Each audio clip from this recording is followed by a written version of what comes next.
Di pazê sibata 1999 de rêber Abdullah Öcalan bi komployeka navnetewî hate revandin û radestî dewleta Tirk hate kirin. Rêber Apo 25 salin li girava İmraliyê di hucreyeke yekkesî de ye û dibin tecrîdeke girankirî de ku li dijî tevahiya sayane li ber xwe dide. Hevseroka tevgera civaka dîmokratîk tevdem Rokan Ehmed ji Rojava TVî re diyar kir ku armancên komployê rêlbergirtina belavbûna şoreşa fikrî bû.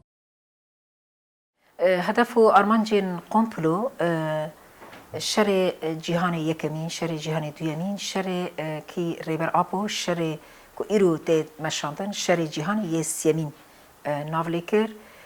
جاره کدین جواک گل جاره کدین به ماف بمینه، جاره کدین به ریبر بمینه، جاره کدین دیروکا کو 100 سالان هاتا دوباره کرن، کوم کو جی کوچ برکرن.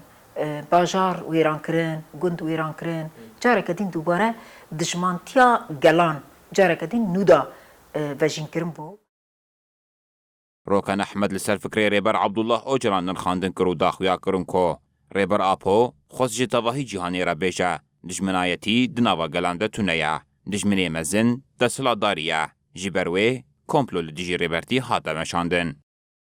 جبر کو ریبر آپو دبیجه دجمنتی اصلا دجمنتیا گلان نینه ایکو دجمنتی دناوا گلان دادایی آوا کرن دولت این دستلات دارن سیستم این دستلات دار یین کو خالصر جواکان برخستن دکن سیاست خالصر جواکا پیکتینن شر لسر جواک پیکتینن ابویا جواک دکنه خدمتی شران تخنه خدمتی دستلات داری خو اصلا مروف کانه بیجه افنانه لی اساس دجمنتیا گلان نینه نه گله کرد نه گله فارس نه گله ترک نه گله عرب دجمنتیا گلان نینه دجمنتی اساس دستلاتداریه و دولت قومینه.